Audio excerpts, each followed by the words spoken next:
반갑습니다. 국민정보원 6회입니다. 이렇게 시작하려고 하는데요. 내일 저희가 23일날 이제 녹화를 하고 있는데 24일 내일이죠. 세월호 참사 100일이 됩니다. 그래서 참사 100일 특집으로 오늘 방송을 이어가겠습니다. 앞으로 저는 세월호 특별법이 반드시 통과될 거라고 확신합니다. 국민들의 투쟁 열기가 아주 높기 때문에 반드시 통과될 거라고 보고 세월호 특별법에 따라서 조사해야 될 대상들을 좀 선정을 해봤습니다. 그리고 현재 국조특위에서 또 배제돼야 될 인물들도 좀 선정을 했고요. 자, 그래서 그 내용을 중심으로 오늘 방송을 이어가겠습니다. 자, 오늘은 우선 유병언 회장이 사망했다, 이런 보도가 나오고 있기 때문에 유병언 사망에 관련한 이야기를 먼저 좀 시작을 해야 되겠는데요. 인사부터 하죠. 각자 인사하세요. 네, 안녕하세요. 곽동기입니다. 네. 반갑습니다. 네, 박사님. 안녕하십니까. 동부해문 대표 문경환입니다. 네. 자, 저는 주권방송 대표 권호혁입니다. 자, 오늘 먼저 유병언 문제부터 얘기를 해보죠. 다 보도를 보셨죠? 그럼요. 네. 지금 유병언 보도 안 본 사람이면 간첩이죠 지금. 이 보도가 점점 이게 엽기적으로 가는 것 같아. 그죠? 예, 뭐 목이 몸에서 분리돼 있다, 이런 얘기부터 해서. 처음에는 그런 얘기 없다가 여러 가지 의혹들이 지금 계속적으로 보도되고 있는 것 같던데요. 네. 그래서 이게 딱 사건 나자마자 네티즌들의 반응이 몇 가지가 있는데, 하나는 날짜를 딱 본 거예요. 오늘이 무슨 날이지? 딱 본 거예요. 그래서 이제 의료민영화법이 입법 예고를 하루 남기고 있다, 이런 날이었다는 거지. 네, 오늘부터 이제 시행이 되는 거죠. 네. 그리고 이제 참사 100일을 또 앞두고 있고, 이런 미묘한 시기에 이 속보가 나온 거지. 네. 그 밖에도 뭐 많이 있더라고요. 네. 보니까 군 사이버 사령부 재판도 있었고. 재판도 있었어요? 네. 그날이었던 거라고 했는데. 네. 글쎄요, 한번 확실해요? 연구를 해봅시다. 네. 자, 그래서 이게 기존의 언론들 있잖아요. 뭐 TV 조선까지 의혹을 막 제기하는 거예요. 과연 이게 유병언 시신이 맞냐? 과연 18일 만에 뭐 부패가 그렇게 되냐? 네. 그리고 DNA 검출과 지문 채취가 그렇게 오래 걸리냐? 뭐 이런 의혹들을 막 제기를 하고 있단 말이죠. 그래서 일단 유병언 회장의 사체가 맞는지에 대해서 한 세 가지 좀 분야로 얘기를 좀 해보면 좋겠는데요. 경찰 발표에서의 의문점, 그리고 생물학적인 의문점. 우리 저기 문경환 대표가 법의학 연구를 해왔다 그랬죠. 생물학적인 의혹을 좀 얘기를 해보고, 그 다음에 이제 의학적 모순에 대해서 한 세 가지로 주제를 잡아서 얘기를 해보면 좋겠는데요. 일단은 경찰 발표를 다 봤어요? 생중계를 했는데. 생중계는 안 봤죠. 하여튼 내용은 다 봤죠. 네, 보도는 봤죠. 그래서 우선은 6월 12일 날 시신이 발견됐다는 거 아니에요. 네. 그죠? 그래서 신고를 받고 출동을 해가지고 처음에는 노숙자로 보인다라고 판단을 해가지고 또 처리를 한 거예요. 그래서 어제 이제 발표가 난 거죠. DNA가 유병언과 일치한다. 그리고 지문도 일치한다. 이런 이제 발표를 한 겁니다. 자, 그런데 그동안 경찰과 검찰에서 발표한 추적 일지를 딱 보면 5월 25일 날 조력자와 동행했다는 것이 마지막 추적 과정이었어요. 자, 그런데 그렇게 따지면 25일부터 6월 12일까지 18일 정도 된 거죠. 18일 만에 이제 시신이 발견됐다는 건데, 그것도 이상하죠. 그 다음에 유류품도 이 시신 관련해서 DNA 발표하는 날 유류품을 정확하게 얘기를 안 했는데, 기자회견, 그 다음날 기자회견에서 얘기를 한 겁니다. 가방 속에 러닝셔츠 한 벌 있었고, 소주가 2병 있었고, 막걸리병이 한 병 있었고, 콩 20개, 콩알 20개 있었고요. 안주였나요? 네, 건강보조제 스쿠알렌 있었고, 흰 운동화를 신고 있었고, 회색 천가방이 있는데 그 안에 유병원 씨가 2009년 옥중자선을 썼던 그 책의 이름 꿈 같은 사랑이라는 것이 새겨져 있었다 이런 거예요. 그리고 점퍼 안주머니에 비료 포대가 있었대요. 유기질 비료에 비료 포대. 그리고 점퍼 안주머니에 비료 포대가 있다고요? 예, 접혀 있었다는 거지. 전부가 꽤 여기 커 보이던데. 하여튼 그래서 요즘 저기 부유층들은 점퍼 안주머니에 비료 포대 넣어서 다니나 보죠. 유기농이니까. 유기농이라서. 아니 원래 이제 그 구원파 분들이 그거자 유기농 이런 걸 중요시 하거든요. 자, 그다음에 검은색 겨울 점퍼를 입었는데 이게 양복 브랜드로서는 아주 고가의 이탈리아제 로포피아나라고 하는데 들어봤어요? 로포피아나? 그쪽에 관심이 없어서. 네. 아, 이걸 이제 입고 있었다는 거예요. 그래서 이게 이제 그 유류품 목록이죠. 그래서 이걸 한번 봤을 때 어떻게 볼 수 있을까요? 상당히 복잡하네요. 네. 근데 뭐 그러니까 유병원으로 추정될 만한 물품도 있고 좀 아니다라는 추정될 만한 물품도 있는 그런 이제 상황인 거네요. 뭐 술 같은 경우 유병원 씨가 원래 술을 먹지 않았다 이런 증언들이 있지 않습니까? 그렇죠. 그래서 이제 그 극심한 스트레스, 도피 생활을 오래 하다 보니까 발생한 극심한 스트레스 때문에 술을 다시 배운 것 아니냐 이런 반응들도 있어요. 네티즌들 중에 우스갯소리로. 그리고 소주 2병이 발견됐는데 이게 그 보헤 소주예요. 보헤 골드 소주인데 이게 2003년 2월에 생산된 제품이고 11년 전에. 그렇죠. 이 병 그 제조 연도 보면은 2003년으로 돼 있어요. 근데 이 보헤 골드 소주는 2007년도에 단종이 됐대요. 아 근데 그게 유통기한이 안 될 건데요 아마. 소주는 유통기한 없습니다. 알코올인데 뭐 유통기한이 있을까요? 소주는 원래 유통기한 없어요. 그럼 보통 이제 시골에 보면 전빵이 전빵. 네. 전빵이 옛날 그죠? 먼지 쌓여 있는 제국품들이 많이 있죠. 그런 거일 가능성을 뭐 추정해 볼 수는 있겠죠. 그래서 막걸리병도 있었고, 그죠? 그래서 소막을 했나? 그런 생각도 들고요. 술을 좀 드실 줄 아시는 분이네. 그렇죠. 그리고 콩 20알 이것도 참.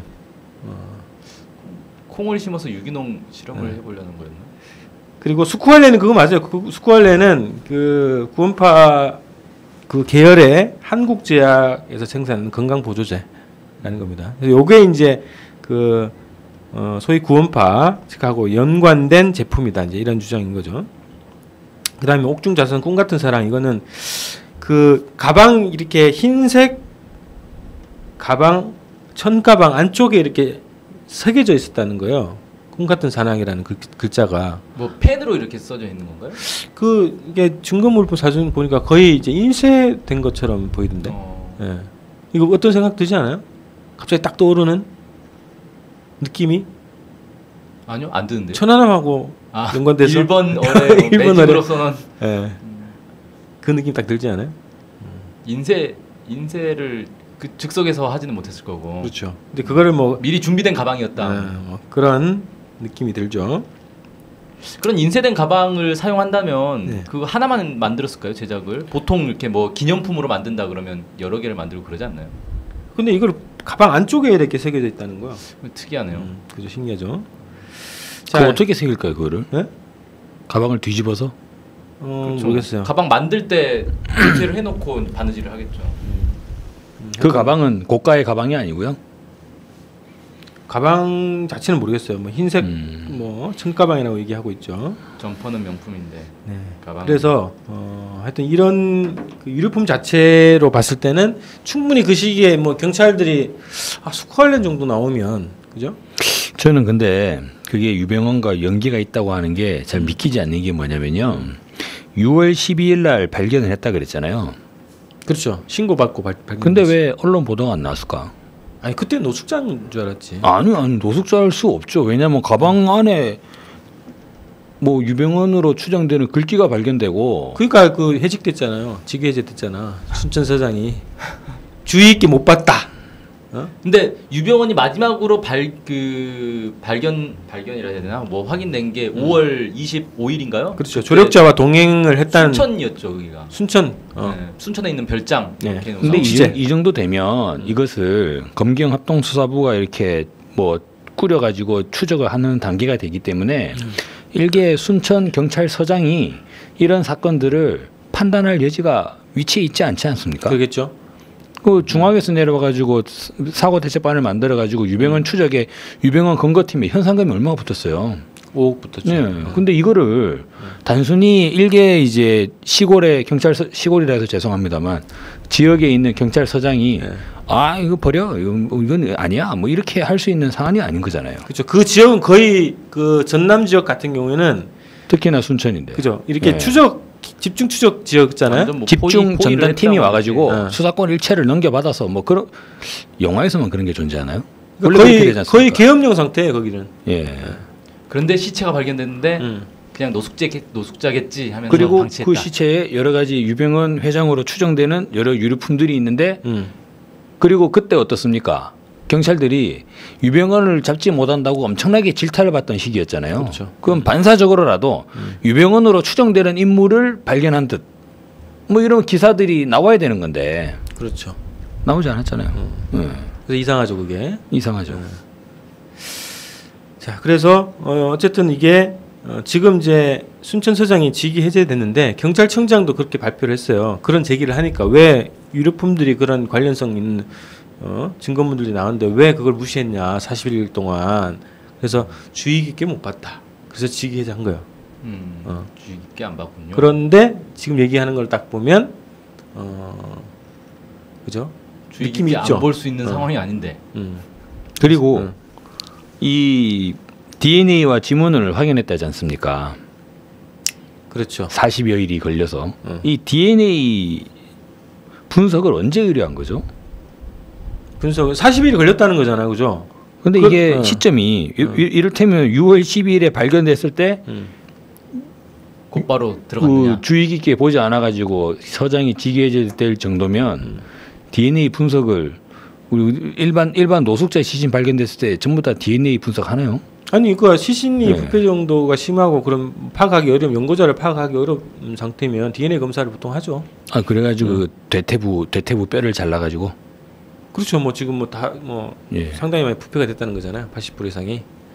그래서 그 노숙자 처리에서 하여튼 검사를 그렇게 한다는 얘기가 있어요. 저도 이제 전해 들은 거라 정확히 모르겠는데, 근데 노숙자면은 중요 사건이 아니기 때문에 이게 검사 순서가 늦어질 수는 있다는 거야. 우선순위가. 그런데 DNA 검사 자체로는 TV조선은 24시간. 네, 오래 걸리지 그죠? 않습니다. 또 제가 의사분들 통해서 들어보니까 일주일 길어봐야 이런 네. 얘기 한다는 거지. 근데 이제 그런 얘기는 있었죠. 근데 경찰 발표로는 40일 동안 뭐 힘들어서 40일이 걸렸다 이렇게 얘기하는데, 만약에 논리적으로 맞을 수 있으면 이렇게 할 수 있어요. 노숙자로 이제 처리가 됐기 때문에 우선순위가 밀려가지고 한 30일 동안 그 방치하고 있다가 뭐 한 열흘 동안 이제 순서가 와가지고 검사했다 이렇게 말은 할 수 있는데 그런 얘기 한 거 아니잖아. 그것도 말 안 되잖아요. 왜냐하면 18일 만에 100고라가 될 정도로 부패가 빨리 진행이 됐는데 그런데 이후에 40일 동안에는 그 샘플이 그대로 유지 온전된다? 아니 근데 이게 뼈에서는 할 수 있지. 그렇죠. 채취를. 발견 초기에 뭐 뼈를 채취했거나 아니면 뭐 나중에라도 뼈에서 채취하는 건 어렵지 않으니까. 그건 가능하다는 거예요. 근데 이렇게 저는 40일 걸리는 것도 이상하다는 거지. 좀 잘 납득이 안 가는 건 노숙자라고 해서 전부 DNA 조사를 하나요? 그러니까 그건 알아봐야죠. 근데 이게 상식적으로 DNA 검사라는 게 DNA 검사하면 그 뭐 컴퓨터에 이 사람은 누구다라고 딱 뜨는 게 아니거든요. 그러니까 이 사람이 누구인지 확인하기 위해서 하는 거란 말이에요. 그러니까 예를 들어 그냥 노숙자가 그 시체로 발견이 됐는데 이 사람이 누구인지 확인해 봐야겠다. 그러니까 뭐 실종 신고가 들어왔는데 이 사람하고 비슷한 것 같으니까 맞는지 확인해 보자. 라고 해서 DNA를 그 사람 뭐 가족이라든지 이런 사람과 비교를 해서 찾는 거지. 그러니까 노숙자 DNA 하나만 가지고 이게 누구다라고 나올 수가 없는 거고. 그렇죠. 지문, 예를 들어 우리가 지문 가지고도 사람을 알 수 있잖아요. 근데 그것도 그 사람 지문을 주민등록 그 상에 미리 찍어놓은 게 있기 때문에 조회가 가능한 거지. 비교 대상이 있어야 된다. 그렇죠. 아니 그 실종자들이 자기 DNA를 의뢰해 놓고 찾아주십시오라고 하는 경우도 있잖아요. 그렇죠. 근데 어차피 유병헌 씨에 대한 DNA나 이런 정보들은 다 가지고 있었잖아요, 정부가. 정경이. 이 사체가 유병헌 회장이라고 생각하지 못한다 하더라도 DNA 검사를 과연 하느냐라고 했을 때 그 통상적인 절차상으로 한번 확인해 볼 필요는 있겠네요. 네네, 그건 좀 확인해야 되겠네요. 하는 건지. 자, 그리고 저 18일 만에 이제 반백골 가능한가? 70%인가 80% 80% 정도 백골화가 진행됐다고 네네. 이렇게 네네. 보더라고요. 예. 그것도 참 특이한 현상인데 네. 뭐 언론에서 이제 어제 막 그 법의학자들 뭐 이런 사람들 나와가지고 얘기하는 건 뭐 일주일만 해도 된다 뭐 이런 식의 얘기를 하던데 네. 상식적으로 보면 좀 이상하죠. 제가 그 검찰청에서 2001년에 발표한 법의학 연구 시체 현상 및 사후 경과 시간이라는 그 자료를 좀 봤는데 예. 거기에 보면 그 백골화 또는 실화파라는 거는 이제 일종의 좀 특이한 현상인데요. 백골화가 되었을 때는 수개월 이상 지난 상태다 이렇게 나와요. 수개월. 예. 근데 물론 이건 상황마다 좀 다릅니다. 뭐 온도라든지 시체의 위치라든지 습도라든지 그 다음에 뭐 주변의 벌레나 뭐 이런 것들 이런 게 이제 그 사람 원래 체형 뭐 이런 것들이 영향을 많이 주긴 하는데 일반적으로 온도가 높을수록 부패가 빨리 되긴 하는데 30도 이상이면은 오히려 건조가 돼가지고 부패가 더 느려진다는 거예요. 근데 5월 말부터 6월 12일까지 보니까 온도가 대략 그 순천의 기온이 최고 온도가 24도 뭐 이 정도에서 30도로 넘어간 경우가 있더라고요. 그러니까 부패가 빨리 될 수 있는 조건이었던 건 맞는데 문제는 비가 거의 안 오지 않았습니까? 비가 왔다는 건데 가뭄이 계속 네. 심해가지고 비가 오긴 왔어요. 그 네. 기간 동안에 한 2차례인가 3차례 정도 왔는데 비도 거의 뭐 5mm 이 정도로 아주 조금밖에 안 왔고 네네. 계속 맑은 날씨 그 가뭄이 뭐 심하다는 건 뭐 계속 일기예보에서 나오는 거니까. 네네.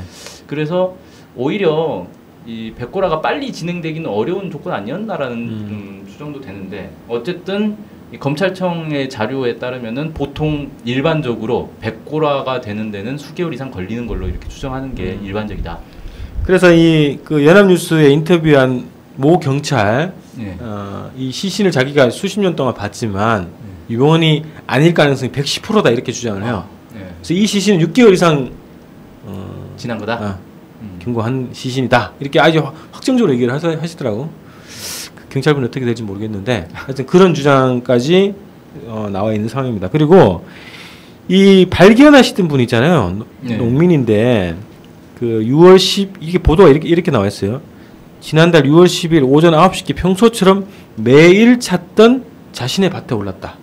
매실밭이죠. 예.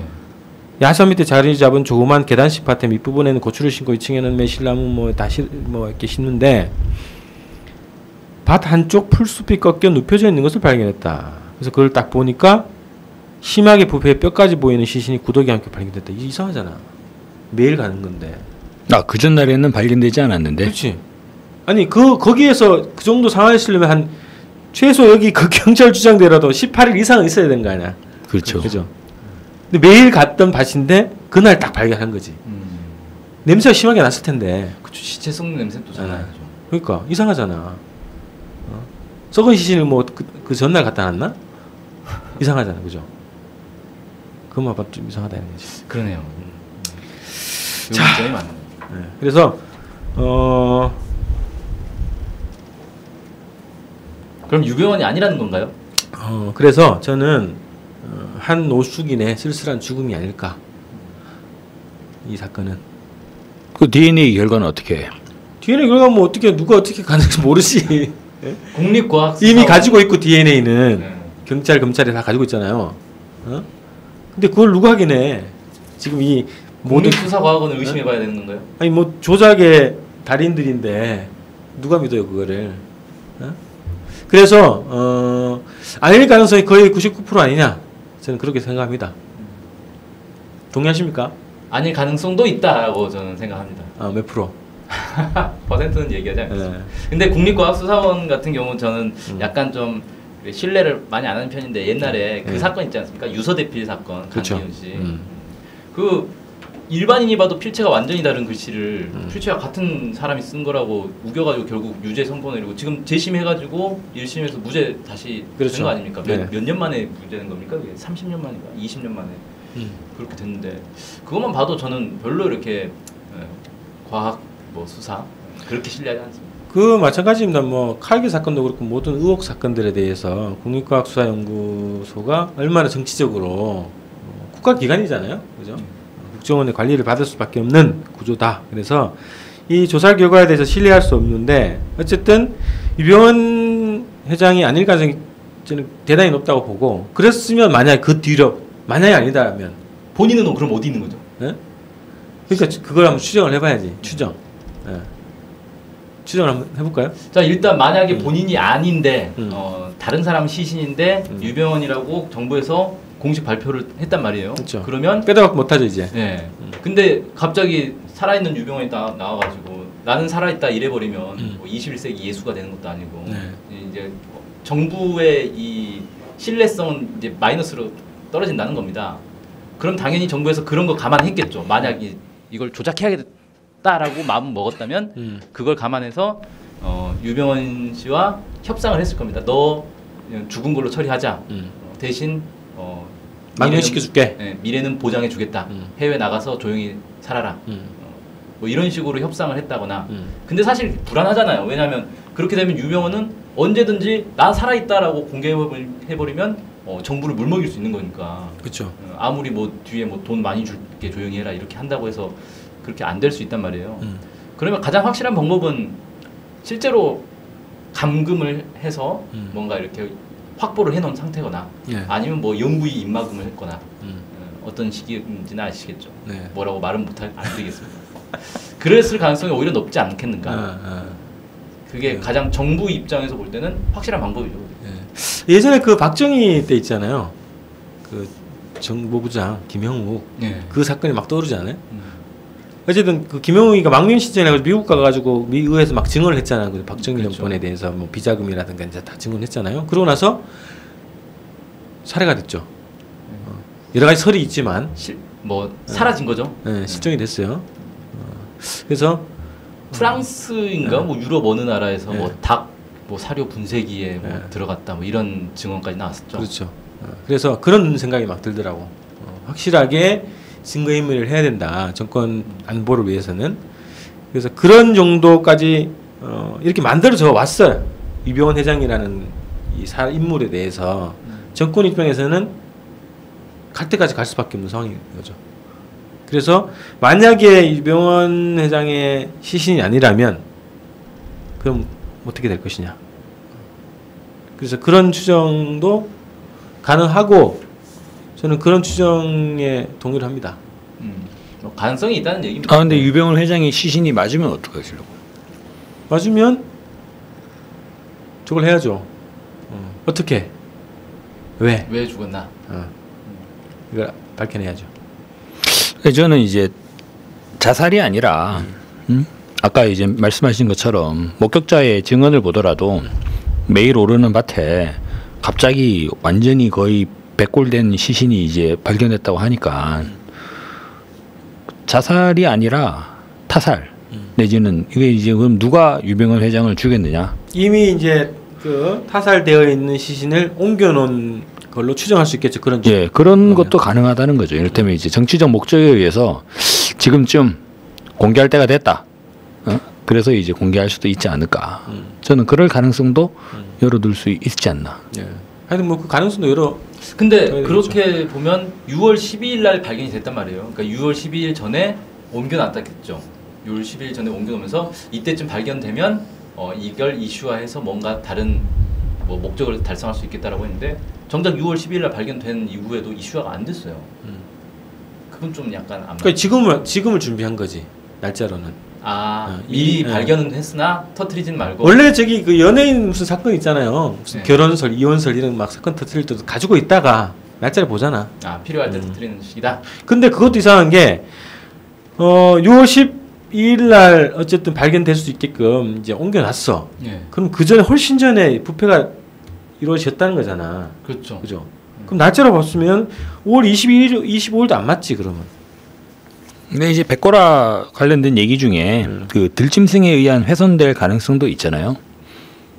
그래서 이제 파먹을 수가 있으니까 동물들이 그렇게 되면 이제 그 시기를 따지는 거는 또 무의미해질 수도 있죠. 그 얘기는 안 나왔죠. 그런 얘기도 일부 있어요. 그래요? 예. 이제 예를 들어서 이제 막 쥐나 구체적으로 얘기하면 또 식사 시간에 되니까. 예, 너무 또 종편을 따라가니까 네. 저희는 좀 품위 있게 합시다. 그래서 좀 그렇게 들짐승에 의한 훼손이 된 상태에서 18일이 지나가면 예, 언뜻 보기에 이제 백골화가 된 것처럼 그렇게 보일 수도 그러니까 있죠. 지금 얘기하는 거는 매일 오르던 밭에 그건 했다는가? 그러니까 다른 그렇죠. 곳에서 백골화를 시켜서 옮겼다. 내지는 뭐 뭐 백골 촉진하는 뭐가 있나? 그런 약을 뿌려 글쎄요. 그런 약이 있다는 얘기는 못 들어봤어요. 어쨌든 하여튼 그게 이해가 안 되는 상황인 거죠. 예. 그래서 그런 것들도 우리가 좀 주의 깊게 보고 그 어젠가요 뉴스에 잠깐 어떤 뭐 언론에 나왔던 건데 그때 이제 별장을 경찰이 급습을 한 거 아닙니까? 그렇죠. 근데 탈출을 한 걸로 나왔는데 그때 거기 이제 비서인가요? 그 거기 있던 사람 이제 증언은 그 전날 어떤 사람이 와서 유병헌 씨를 데려갔다. 그렇죠. 그런 이제 증언도 나왔단 이게 말이에요. 5월 24일 날이죠. 그렇게 이미 되면. 빠져 예. 누군가 와서 데려갔는데 비서도 모르는 사람이 와서 그냥 데려갔다는 거예요. 그것도 좀 이상한 거죠. 네. 비서면은 어쨌든 그 뭡니까 호의를 딱 책임지고 있어야 되는데 자기가 모르는 사람이 와서 데려갔는데 그걸 그냥 방치했다는 것도 좀 이상한 거고. 자, 12일 날 이게 보도가 됐는데 아니다. 발견이 됐는데 발견이 됐죠. 발견이 됐는데 한 40일 지나서 7월 21일 날 보도가 됐죠, 이게. 근데 그날 또 시사인에 또 중요한 보도가 하나 나왔죠. 그러니까 주진우 기자가 그 취재한 거를 공개를 했어요. 유병헌 씨의 자필 메모. 그죠? 그래서 공개를 했잖아요. 거기에 뭐 거대한 음모에 빠졌다 이런 이제 문구가 억울하다는 있었다. 걸 네, 하는 그런 얘기가 있었어요. 그래서 이것도 무슨 어떤 암시가 아닐까. 그래서 그게 좀 사실이라고 하면 정부와의 어떤 이 타협설은 저는 굉장히 좀 가능성이 낮아진다 이런 거죠. 그 메모가 사실이라면.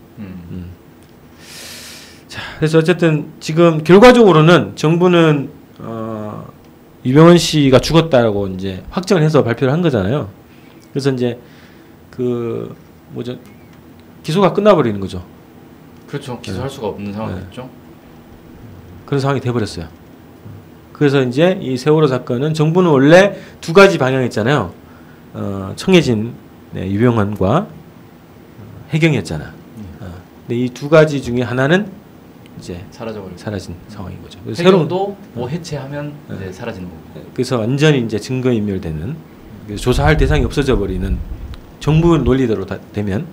근데 뭐 그 유병헌 씨 말고도 지금 청해진 해운 뭐 구원파 이쪽으로는 여전히 뭐 수배자들도 남아 있고. 그러니까 아들 있고 그렇죠. 네, 구속돼 있는 사람들도 많이 있고. 네. 그래서 이쪽으로 이제 또 몰겠죠. 그래서 이거 뭘 노리는 걸까 정부가 이런 것도 한번 우리가 추적을 좀 해봐야 될 것 같은데요.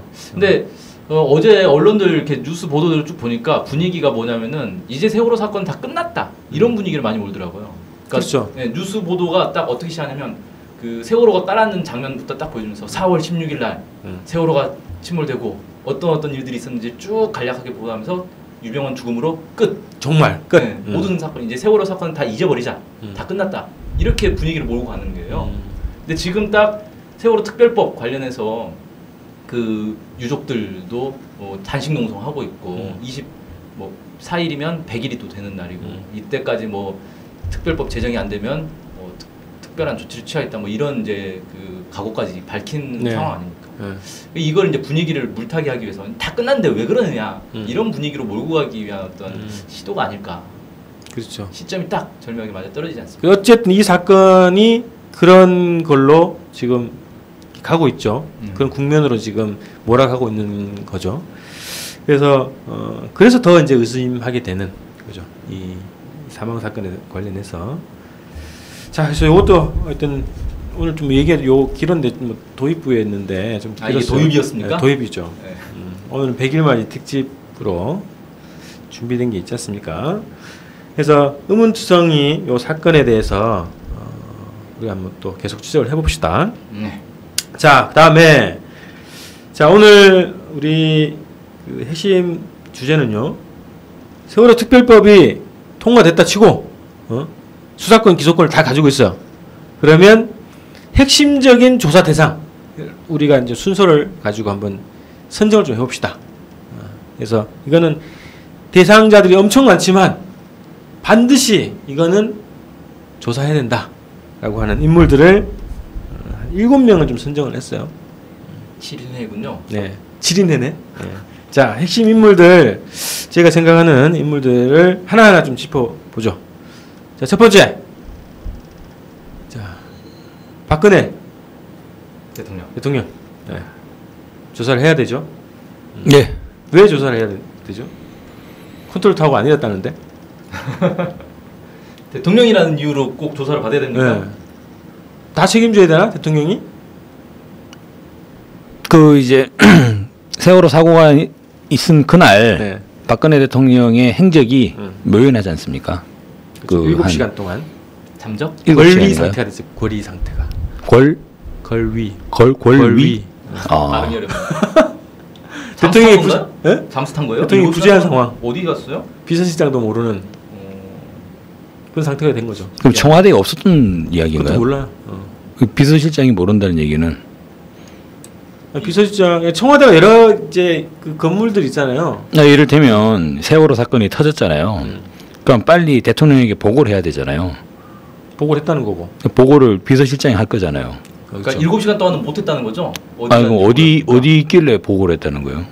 아니 뭐 서면 보고를 했다는 거잖아. 그 서면 대면 보고는 못 하고. 서면 보고는 누가 하지 그러면? 비서실장이 한 거지 뭐. 아니 그러니까 비서실장은 서면으로 보고하면 서면을 박근혜 대통령에게 전달하는 사람이 있어야 되잖아요. 서면 보고 어떤 식으로 되지? 메일 보내나? 종이 아니에요? 종이? 서면은 문서로 보고한다는 것을 문서를 보고하는데 그걸 메일로 보내나? 문서를 사진 찍어서 카톡으로 무슨 시스템으로? 카톡으로 보낸 거죠. 그러니까 대면 보고를 못 하고 서면 보고를 했다는 거야. 특이하네. 근데 어디 있는지 모른다. 그래서 아니 이해가 안 가는 게 서면을 보고했으면 네. 그 문서를 들고 네. 똑똑 해가지고 네 하면은 문 열고 들어가는 사람이 있어야 되잖아요. 전달자가. 네, 전달자가. 아니면 화상으로 보고했다? 그러면은 인터넷상으로 보고했다. 내지는 지난번에 나왔지 않습니까? 문자 메시지로 보고했다. 뭐 이런저런 얘기가 있어야죠. 네.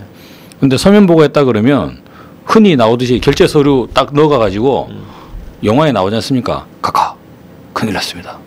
무슨 일인가요? 그러면 이거 보십시오. 그렇게 되는 게 이게 그렇죠. 서면 보고인데 그럼 서면 보고 누가 했냐 이거죠 그러면. 아니 얘 그 김유춘 얘기는 그거지. 서면 네. 보고는 했는데 대면 보고는 못했다는 얘기요. 흔히 나오는 얘기로 문고리 4인방이 있지 않습니까? 만만회? 예, 문고리 4인방들이 주로 보고를 하고 김기춘 실장도 제대로 박근혜 대통령 얼굴도 잘 못 본다고 하잖아요. 실제로는. 그런 얘기가 있어요? 예. 그런 얘기 있죠.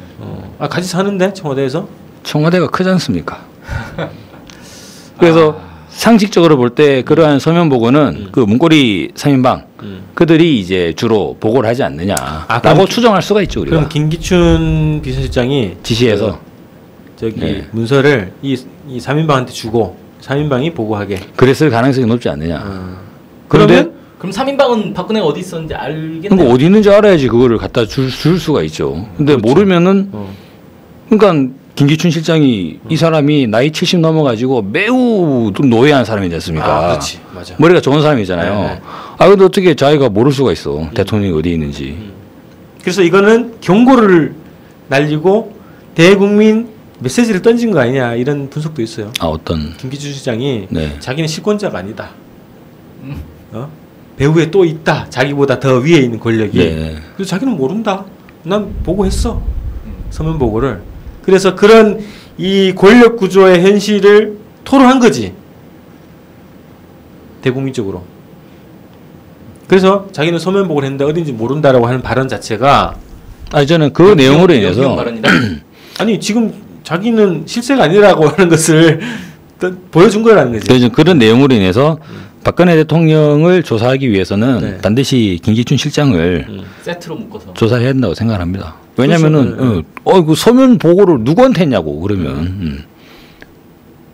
아이고 더 세밀하게 못 들어갔구나 조사할 때. 그죠? 저번에 조사 자체는 안 한 거죠. 그냥 그렇습니까 하고 만 거지 뭐 그냥. 예. 그걸 못 캐치 못했구나.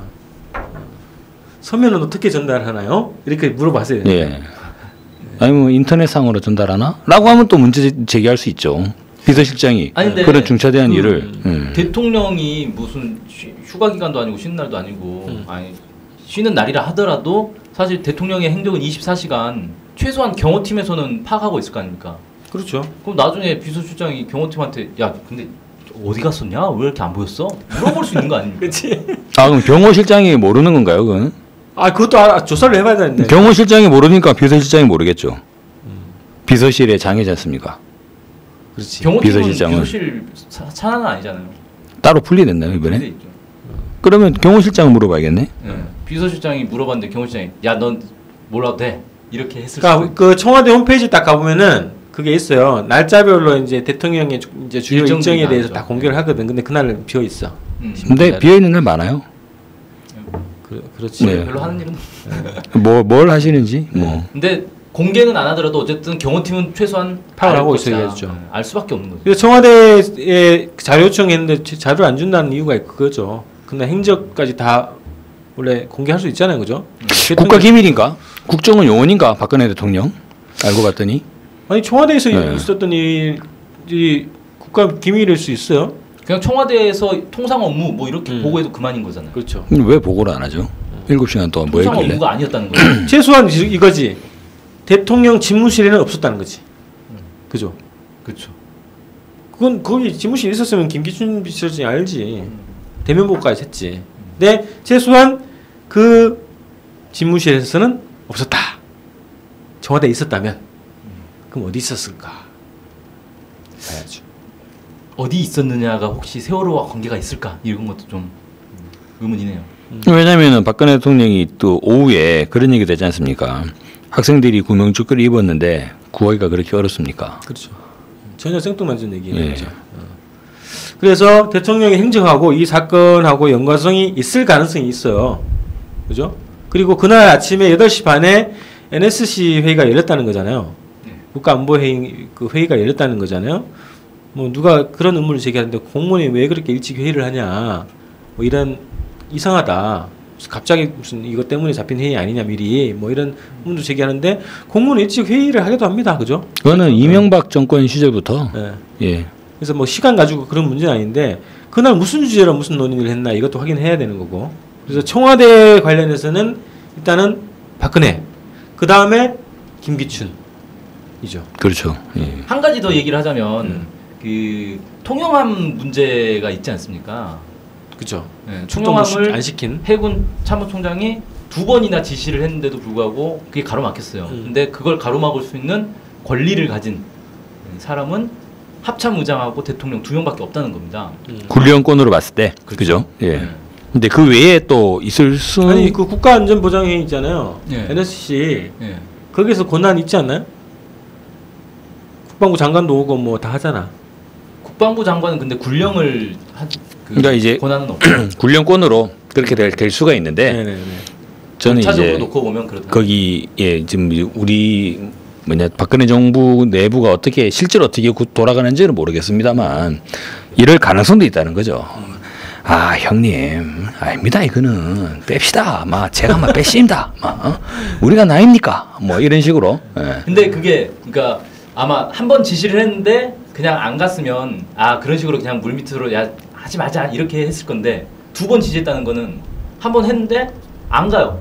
열받아가지고 한 번 더 지시한 거 아닙니까? 말귀를 못 알아듣는 거죠. 네, 말귀 못 알아듣고 또 지시를 한 거예요. 그러니까 이건 해군 참모총장을 억누를 수 있는 권력을 가진 사람이 억누른 건데 그걸 과연 대통령 몰래 대통령한테 얘기도 안 하고 자기 마음대로 그렇게 할 수 있는 사람이 있었겠는가?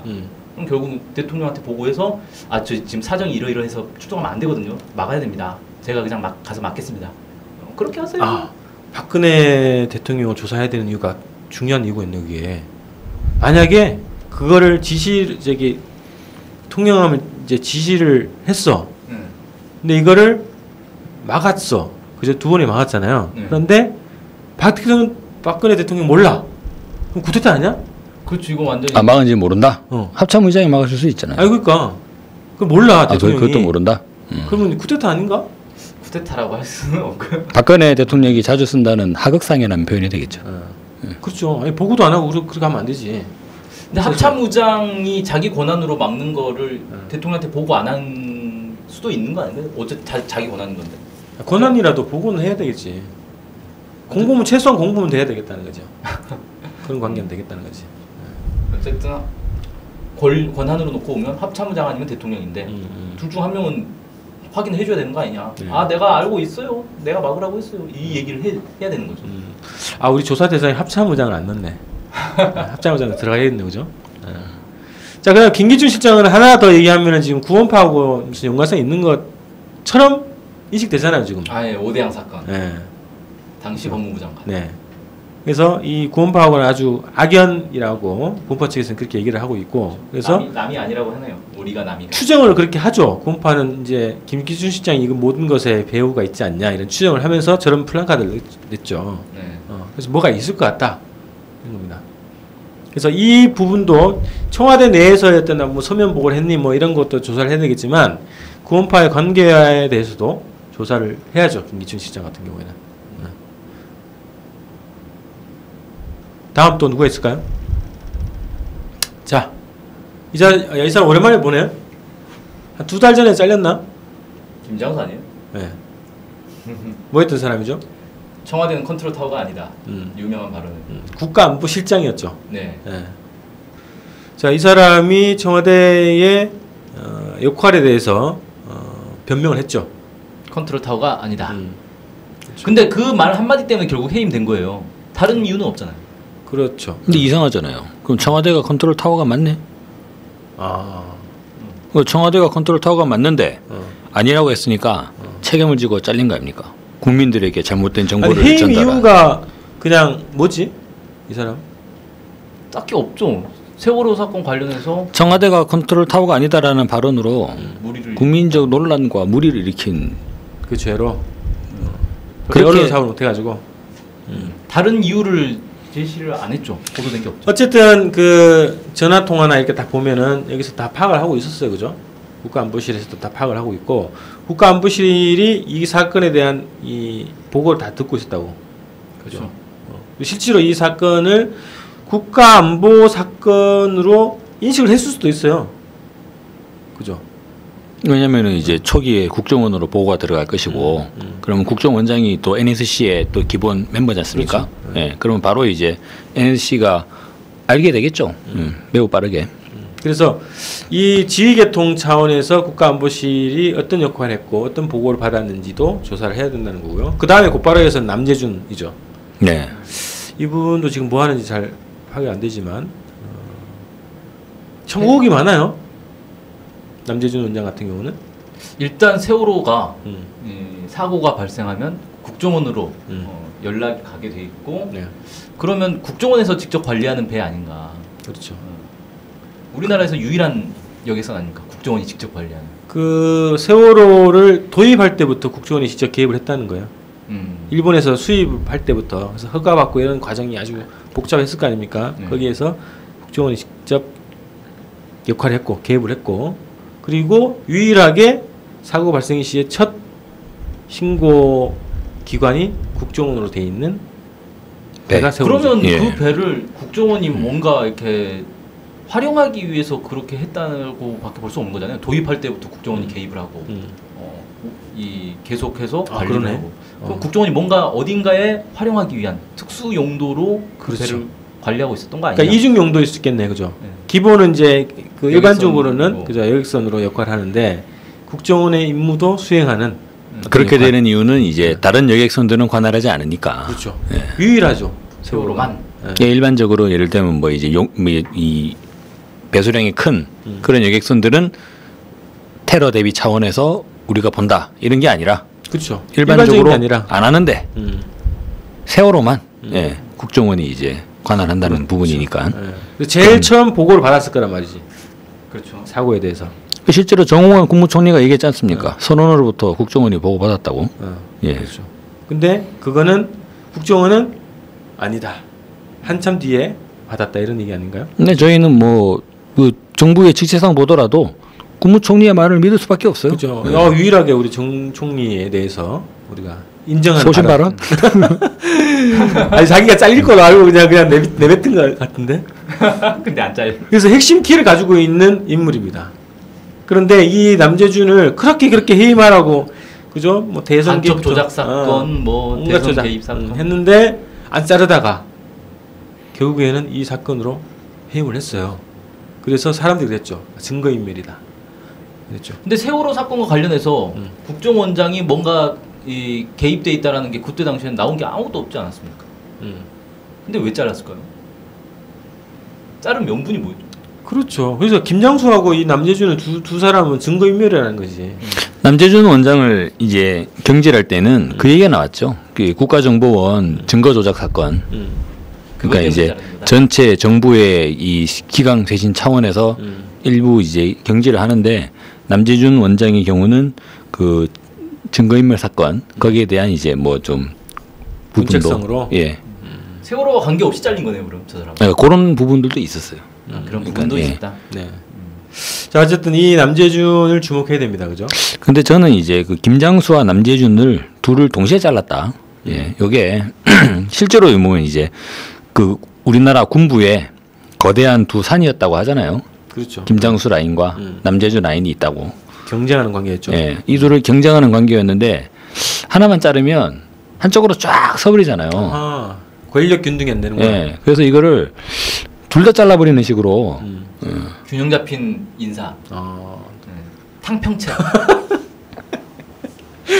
골고루 자르자. 자를 때도 탕평책은 이게 등용하는 거 아니야? 자를 때도 골고루 자르자. 자, 그래서 어쨌든 남재준의 국정원 이거는 핵심입니다, 그죠? 이 사건의 핵심을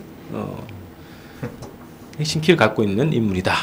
자, 그 다음에 우리가 외국인도 있네요. 계속 우리가 밀고 있어 지금. 지금 연달아 지금 군인 출신들이 나오고 있어요. 네네네. 자, 이거는 그 외국인인데요. 누군가요, 저 사람이? 조 틴치라고 해서 조 틴치. 예. 본험 리처드 함장입니다. 함장이요. 예.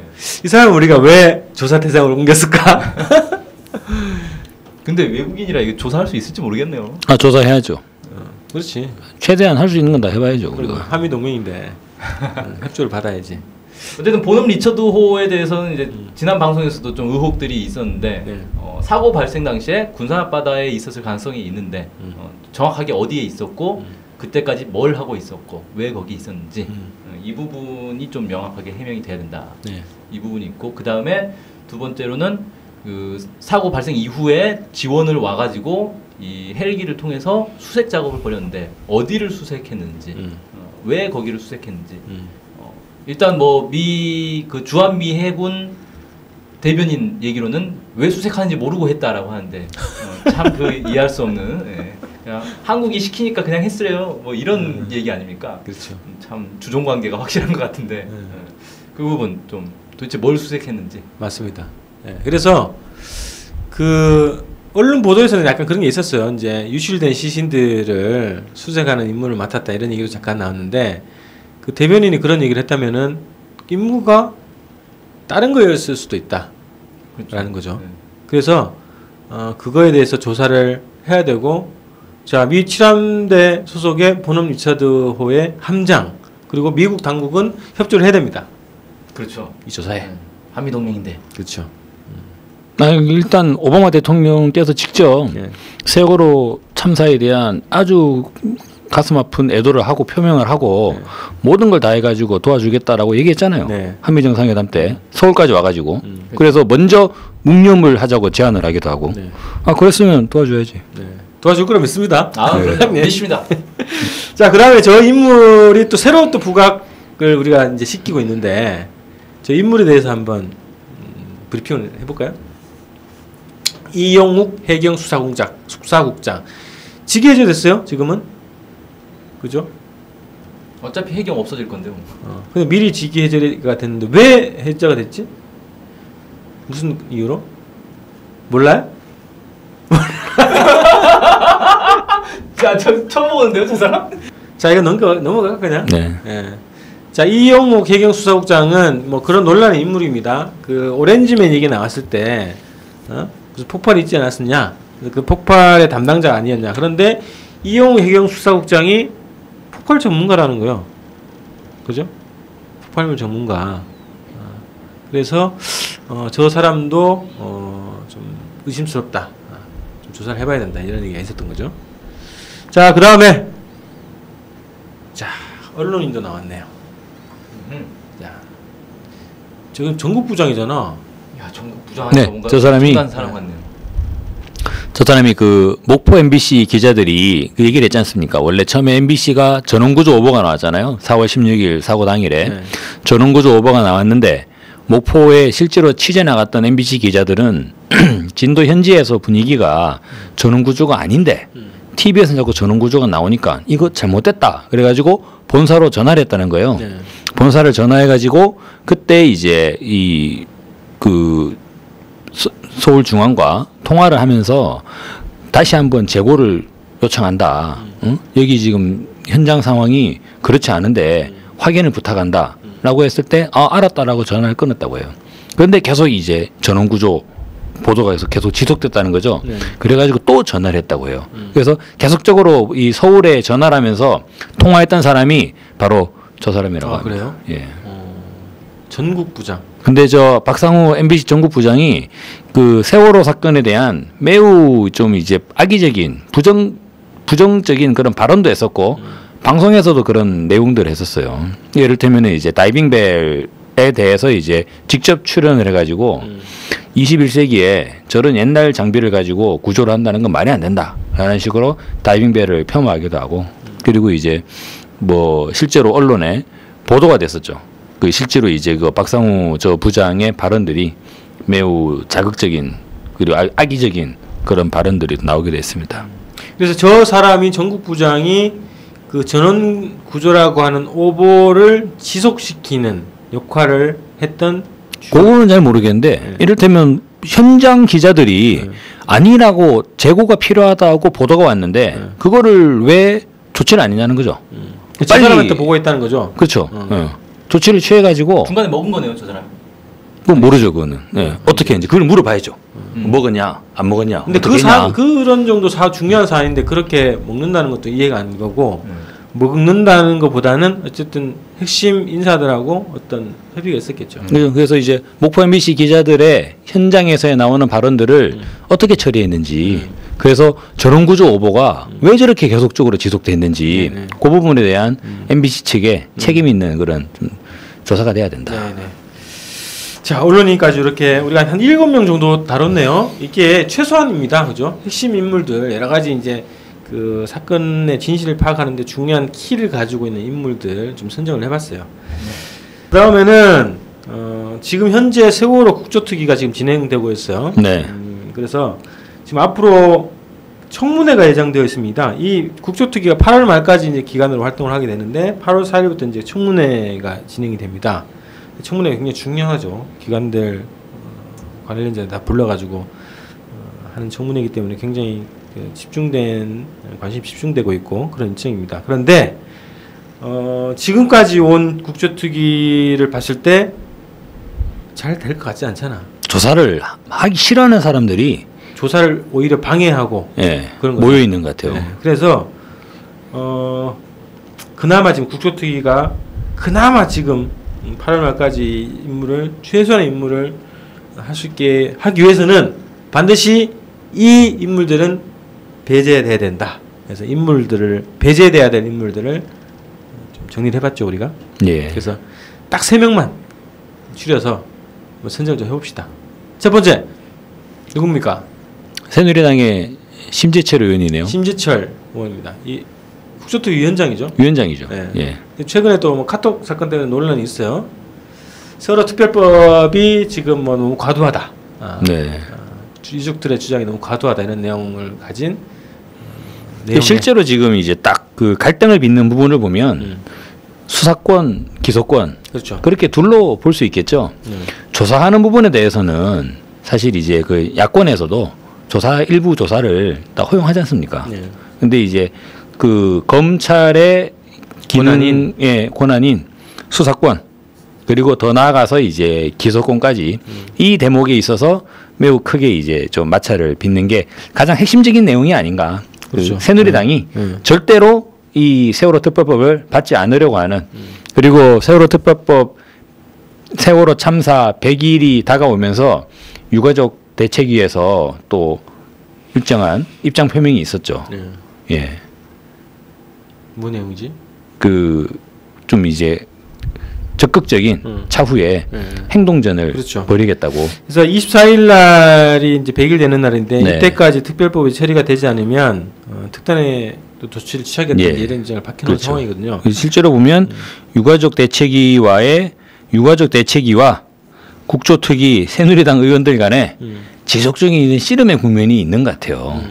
계속적으로 이제 이 첫 번째 국정조사 특위 구성부터 해가지고 유가족 분들과 계속적으로 마찰을 빚었지 않습니까? 그래서 결과적으로는 그 조사관들의 유가족 분들의 이 주장하는 요구하는 유가족 부분이나 그리고 이제 유가족 분들이 추천하는 전문가들이나 이런 부분은 거의 다 이제 빠져버리고 여야 의원들 중심으로 그렇게 다 이제 변질이 돼버렸죠.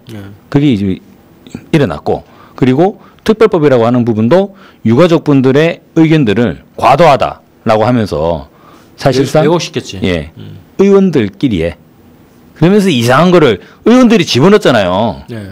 그 뭐 특혜 의혹을 일어나는 그쵸 무슨 대학 뭐 예? 특례 입학 예. 의사자 지정 그 유가족 분들이 언제 한번 얘기한 적도 없는데 국회의원들이 지들이 그걸 집어넣어놓고 그죠? 언론을 이제 호도하는 그렇죠. 그런 흐름들이 있었습니다. 그런 면에서 일단 위원장이 위원장 그만둬야 된다. 그렇죠. 위원장은 위원장으로 그 선임이 됐을 때부터 논란의 대상이었어요. 유족들이 강하게 반발했다고. 네. 아니 심재철 하면 그 사람 국회 본회의장에서 누수 사진 검사했던 사람 아닌가요? 이런 식으로 반응을 했거든. 네. 그래서 애초부터 자격이 없고 그런데 또 새누리당 입장에서 보면 역할이 톡톡히 하고 있지. 여론을 호도하고 특히나 회의 과정 진행 과정 자체를 굉장히 편파적으로 몰아가고 있는 경우도 있고요. 가장 결정적인 건 저겁니다. 카톡 내용입니다. 세월호 특별법 자체의 핵심 내용을 왜곡시켜버리는. 네. 그래서 본인이 작성한 게 아니라고 얘기하는데 본인이 작성을 안 했을 수도 있어요.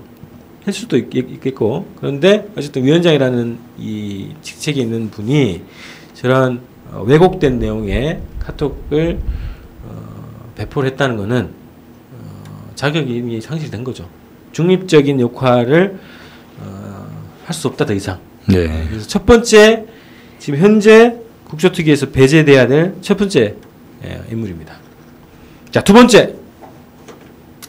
자, 요즘에 뭐 활약상이 대단합니다. 새누리당의 네. 조원진 위원이죠. 예.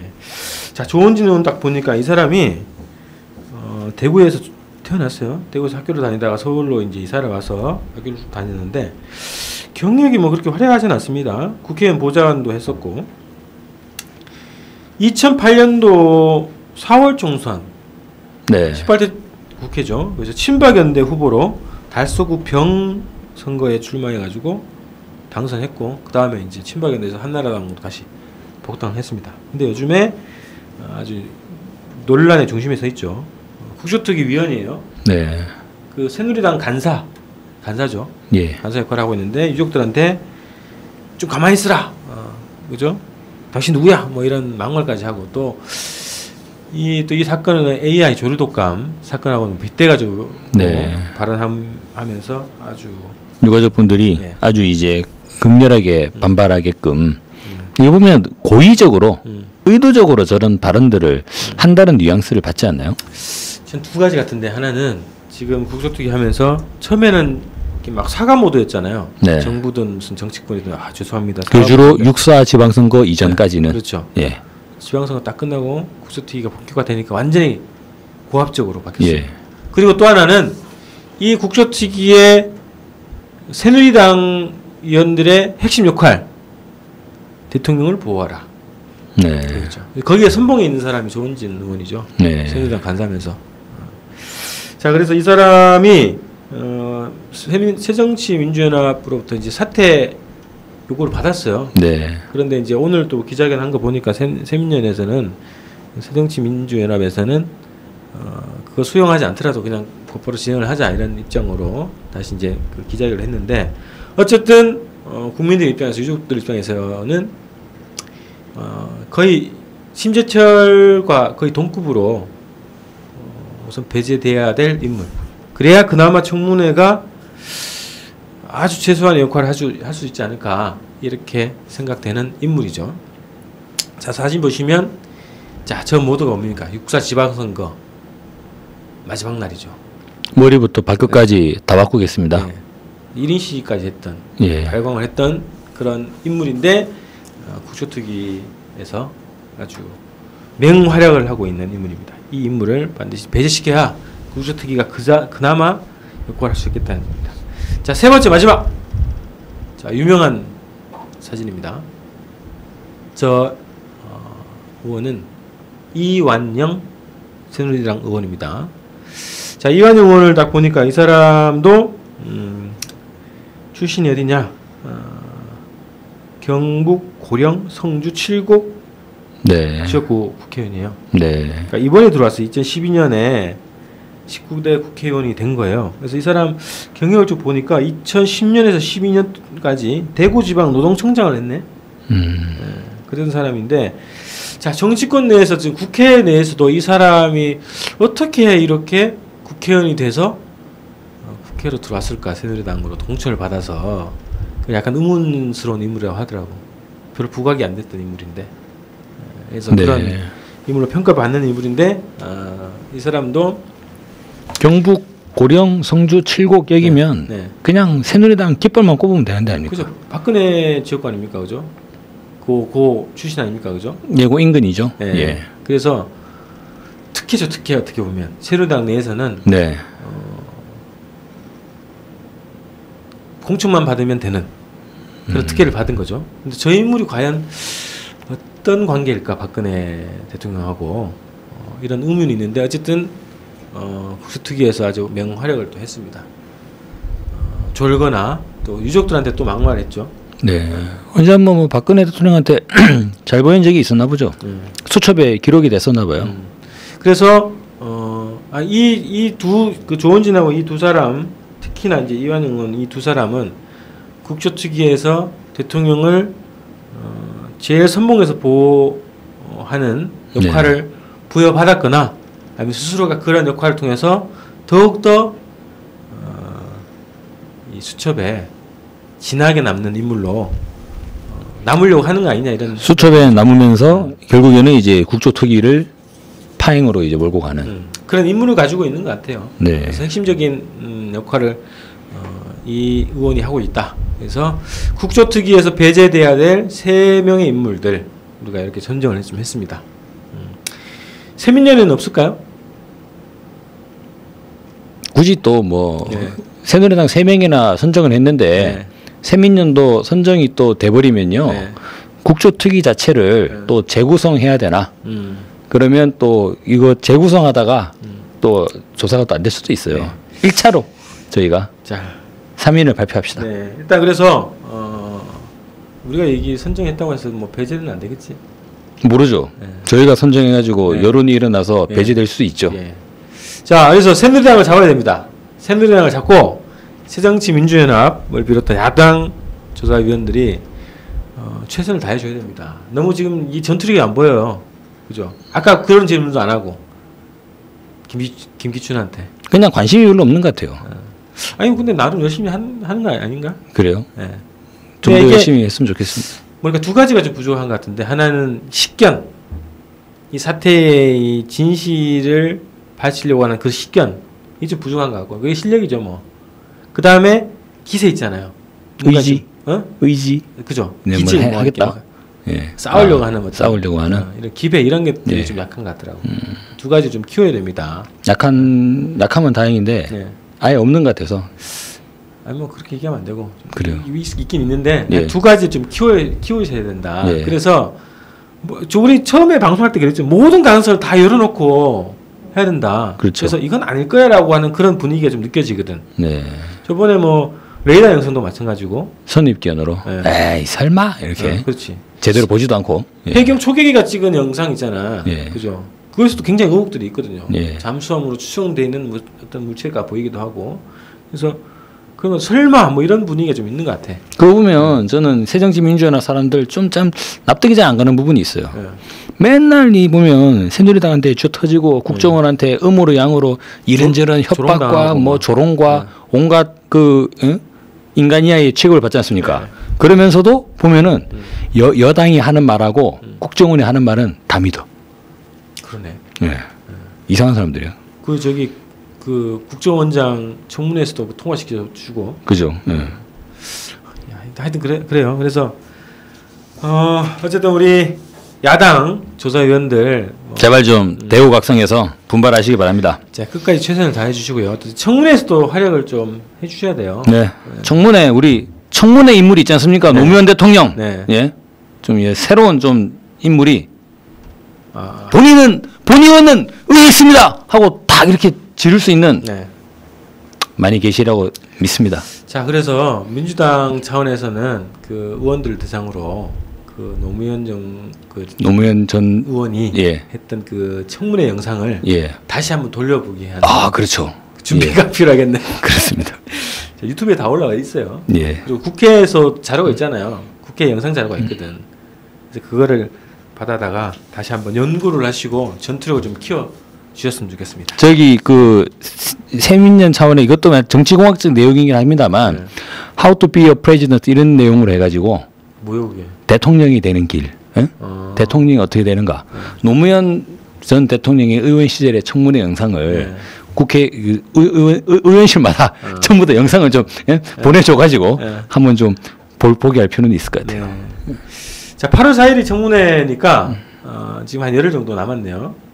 이 기간 동안에 준비를 하셔야 됩니다. 그래서 저는 이 피고를 어떻게 해? 청문 대상자를 어떻게 몰아세우는가, 그죠? 그런 작전 그리고 기세 있죠, 기세. 이런 것들을 지금 훈련을 해야 됩니다. 짧은 기간이지만 훈련하셔가지고 청문회 준비를 잘 하시기 바랍니다. 자, 오늘 국민정보원 6회에서는요. 세월호 특별법이 통과될 거라고 믿고 통과됐을 때 반드시 조사해야 될 대상자들을 좀 우선 대상자 선정을 좀 해왔고요. 지금 현재 국조특위에서 배제돼야 될 인물들, 핵심 인물들 선정을 좀 해봤습니다. 자, 내일이 24일 100일이 됩니다. 내일 우리 오늘부터 우리 세월호 그 유족분들, 가족분들이 또 안산에서 또 행진을 시작합니다. 1박 2일 행진. 네. 시작해서 내일 또 국회로 오셔서 국회에서 다시 서울역, 또 시청광장, 또 광화문광장까지 또 행진을 하십니다. 내일 저녁 7시 반에 서울광장에서 문화제가 열리게 되고요. 문화제 이후에 또 우리 참가자들과 함께 다 같이 광화문광장으로, 농성장으로 함께 행진을 하게 되는데요. 자, 내일 국회가 어떤 결정을 하는가가 향후 전국에 굉장히 큰 분수령이 될 것이다. 그렇죠. 예. 그래서 우선은 우리 가족분들이 내 특단의 조치를 만약 통과가 되지 않았을 경우에 특단의 조치를 취한다고 얘기를 해놓으신 거고, 우리 국민대책회를 비롯한 이 시민사회단체들도 이 가족들과 함께 똘똘 뭉쳐서 지금 싸움을 하고 있습니다. 그리고 여기에 뭐 민주당 그 세민연의 그 박영선 원내대표도 저번에 이제 지난 토요일날 집회 나오셔가지고 야당도 특단의 조치 취하겠다 이런 얘기를 했어요. 그리고 뭐 야당들도 오늘부터 또 같이 행진을 하네. 네. 1박 2일 행진을 하네요. 아주 고무적인. 예, 뭐 단식도 같이 하시고. 네, 좋은 그렇습니다. 자세입니다. 그래서 그런 부분들이 있네요, 실제로. 그럼요. 그 원외에서 그렇죠. 그런 부분들은 아주 저희가 박수 쳐드려야죠, 그죠? 제가 딱 생각했어요. 이때 국회의원들이 단식 같이 들어가야 된다. 근데 딱 생각하고 막 메모했는데 보도가 딱 나올 때. 민주당 또 진보당 의원들까지 다. 우리 저기 다음 방송 때는 이렇게 좀 이번 세월호 전국에서 칭찬해 드릴 만한 의원들 또 뽑아서 그럴까요? 저희가 또 원래 또 칭찬이 또 좋은 거지 않습니까? 좋아. 자, 칭찬 의원들 혹은 뭐 주목해 볼 만한 인물들, 향후에 뭐 사회단체 인물도 포함해서 그렇죠. 주목되는 인물들. 좋습니다. 해봅시다. 자, 어쨌든 야당 의원들 우리 역할 좀 잘 해주시기 바라고 응원을 합니다. 잘 해주시면 믿고요. 내일 24일 날 서울광장에 10만이 모이자고 호소를 했어요. 10만 이상 모일 것 같고요. 내일 가족들과 행진부터 같이 함께 해주시면 좋겠고, 자, 내일 세월호 사건, 세월호 참사의 분수령이 되는 날입니다. 그래서 우리 국민들이 함께 해주시고 저희도 세월호의 진실을 파헤치는 그날까지 끝까지 함께 하겠습니다. 오늘 6회 방송 마칩니다. 수고하셨습니다. 고맙습니다.